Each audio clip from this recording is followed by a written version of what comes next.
শিক্ষা শান্তি প্রগতির পতাকাবাহী সংগঠন বাংলাদেশ ছাত্রলীগ ৪ঠা জানুয়ারি বাংলাদেশ ছাত্রলীগের ৭৭তম প্রতিষ্ঠা বার্ষিকী উপলক্ষে বাংলাদেশ ছাত্রলীগ গাজীপুর মহানগর শাখার পক্ষ থেকে বাংলাদেশ ছাত্রলীগের প্রতিটি নেতাকর্মী এবং বিশেষ করে আমার গাজীপুর মহানগর ছাত্রলীগের নেতাকর্মীদের প্রতি জানাচ্ছি আমার প্রাণ ঢালা রক্তিম শুভেচ্ছা এবং মজুবি অভিনন্দন। সংগ্রামী নেতৃবৃন্দ, আপনারা জানেন বাংলাদেশ ছাত্রলীগের এই ৭৭তম প্রতিষ্ঠা বার্ষিকীর দ্বার প্রান্তে দাঁড়িয়ে বাংলাদেশ ছাত্রলীগ ৭৭ বছরের গৌরব, ঐতিহ্য, সংগ্রাম এবং সাফল্যের যে ইতিহাস রয়েছে সেই ইতিহাসের মধ্যে সবচেয়ে কঠিন পরিস্থিতি পার করছে। জুলাই এবং আগস্টে স্বাধীনতা বিরোধী অপশক্তি ইউনূস সরকারের নেতৃত্বে দেশব্যাপী যেই হত্যা, নৈরাজ্য, মব জাস্টিস চালিয়েছে তার বলি হয়েছে বাংলাদেশ ছাত্রলীগের লাখ লাখ নেতাকর্মী। বাংলাদেশ ছাত্রলীগের শত শত নেতাকর্মীকে মব জাস্টিসের নামে হত্যা করা হয়েছে। হাজার হাজার নেতাকর্মী বর্তমানে কারাগার রয়েছে এবং লাখ লাখ নেতাকর্মী বাংলাদেশ ছাত্রলীগের বাড়ি ছাড়া। গাজীপুর মহানগর ছাত্রলীগের নেতাকর্মীরাও তার ব্যতিক্রম নয়।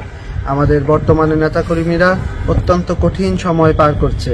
আমি জানি তোমরা অনেকে বাসায় থাকতে পারছো না, মামলা হামলায় অনেকে জেলখানায় আছো, অনেকে কারা নির্যাতন করছো, অনেকে বাবা মা থেকে নতুন বছরে তোমরা পালিয়ে বেরিয়েছো। তাই এই ২০২৫ সাল হবে আমাদের নতুন বছরকে ভুলে দীপ্ত শপথে বলিয়ান হয়ে সেই ইউনূস সরকার গঙ্গের বাংলার মাটি থেকে প্রতিহত করে আমাদের মাননীয় প্রধানমন্ত্রী বঙ্গবন্ধু কন্যা দেশরত্ন জননেত্রী শেখ হাসিনাকে আবার বাংলার মাটিতে ফিরিয়ে এনে পুনঃপ্রতিষ্ঠা করাই হচ্ছে আমাদের ২০২৫ সালের নতুন শপথ। আমরা দেখেছি গত বছরে ধানমন্ডির ৩২ নম্বরে যেভাবে তারা আগুন জ্বালিয়ে দিয়েছে, বাংলাদেশ ছাত্রলীগ, আওয়ামী লীগ এবং সকল সহযোগী সংগঠনের নেতাকর্মীদের বাড়িঘর জ্বালিয়ে পুড়িয়ে দিয়েছে।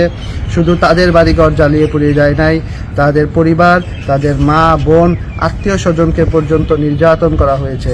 মব জাস্টিসের নামে বাংলাদেশ ছাত্রলীগের নেতাকর্মীদেরকে শুধু হত্যা করা হয় নাই, আমরা দেখেছি নামাজরত অবস্থায় তাদের মাকে হত্যা করা হয়েছে এবং তাদের বাবা সহ পরিবারের আত্মীয় স্বজনকে বাংলাদেশ ছাত্রলীগ করার একজন কর্মী হওয়ার অপরাধে ব্যাপক নির্যাতনের শিকার হতে হয়েছে। আমরা এই নির্যাতনের তীব্র নিন্দা এবং প্রতিবাদ জানাই। আমি দৃঢ়ভাবে বিশ্বাস করি দুঃসময় নেতৃত্ব তৈরির আসল সময় বলে আমি দৃঢ়ভাবে বিশ্বাস করি। দুঃসময় না আসলে প্রকৃত নেতা চেনা যায় না। কে আপন, কে পর, কে বন্ধু, তার সঠিক মূল্যায়ন হয় এই দুঃসময়ে। আমিও এই দুঃসময়ে কে আমাদের আপন, কে আমাদের পর, কে আমাদের শত্রু মিত্র সংগঠনের জন্য কার ভূমিকা কতটুকু এটা উপলব্ধি করতে অনেক বেশি আমাদেরও সক্ষম হয়েছে।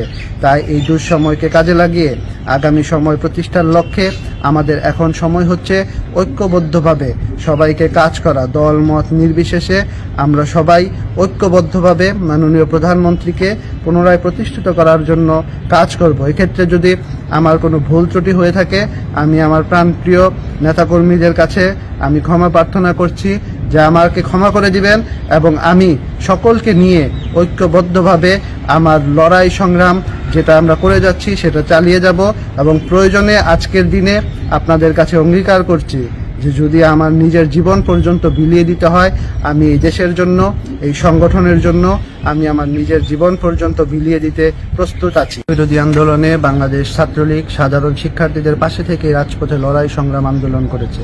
কারণ আমরা দৃঢ়ভাবে বিশ্বাস করি কোটা একটি যৌক্তিক দাবি ছিল, এজন্য বাংলাদেশ ছাত্রলীগ সাধারণ শিক্ষার্থীদের পাশে থেকে যৌক্তিক দাবি আদায়ে আমরা কাজ করেছি। কিন্তু স্বাধীনতা বিরোধী অপশক্তি তারা যখন এই কোটা আন্দোলনের মধ্যে ঢুকে পড়ল তখন বাংলাদেশ ছাত্রলীগ তার তীব্র নিন্দা এবং রাজপথে থাকে প্রতিবাদ জানিয়েছে। আমরা সাধারণ শিক্ষার্থীদের পাশে ছিলাম, আমরা সাধারণ শিক্ষার্থীদের পাশে আছি এবং আমরা সাধারণ শিক্ষার্থীদের পাশে থেকে আমরা কাজ করব। কারণ আমরা দৃঢ়ভাবে বিশ্বাস করি বাংলাদেশ ছাত্রলীগ একমাত্র সংগঠন যেটা কিনা সাধারণ শিক্ষার্থীদের অধিকারের কথা বলে, তাদের দাবির কথা বলে, তাদের চাওয়া পাওয়ার কথা বলে। আপনারা জানেন গত বছর 23 অক্টোবর একটি অবৈধ প্রজ্ঞাপনের মাধ্যমে অবৈধ ইউনূস সরকার বাংলাদেশ ছাত্রলীগকে অবৈধভাবে নিষিদ্ধ করেছে। কিন্তু আমি দৃঢ়ভাবে বিশ্বাস করি যে সংগঠনের রয়েছে ৭৭ বছরের গৌরব, ঐতিহ্য, সংগ্রাম এবং সাফল্যের ইতিহাস। যে সংগঠনের হাত ধরে ৫২র ভাষা আন্দোলন থেকে শুরু করে ৫৪র যুক্তফ্রন্ট নির্বাচন, ৬২র শিক্ষানীতি, ৬৬-র ৬ দফা, ৬৯-এর গণ অভ্যুত্থান, ৭০-এর নির্বাচন, ৭১-এর মহান মুক্তিযুদ্ধে বাংলাদেশ ছাত্রলীগের ১৭,০০০ নেতাকর্মী জীবনদান এবং পরবর্তী সময়ে দেশের সকল ক্রান্তি লগ্নে বন্যা, ঝড় এবং দেশের যে কোনো বিপদে যে সংগঠনটি এবং স্বৈরাচার বিরোধী আন্দোলন সহ সব সময় সাধারণ মানুষের পাশে থেকে সবচেয়ে বেশি কাজ করেছে, সেই সংগঠনের নাম বাংলাদেশ ছাত্রলীগ। সেই সংগঠনকে একটি ঠুনকো কাগজের মাধ্যমে অবৈধ প্রেস দিয়ে কখনো আমি মনে করি যে এই সংগঠনকে নিষিদ্ধ করা যায় না, কারণ বাংলাদেশের ইতিহাস বাংলাদেশ ছাত্রলীগের ইতিহাসের সাথে জড়িত। যদি বাংলাদেশ ছাত্রলীগকে নিষিদ্ধ করা হয় তাহলে আমি মনে করি এটা বাংলাদেশকে নিষিদ্ধ করার শামিল।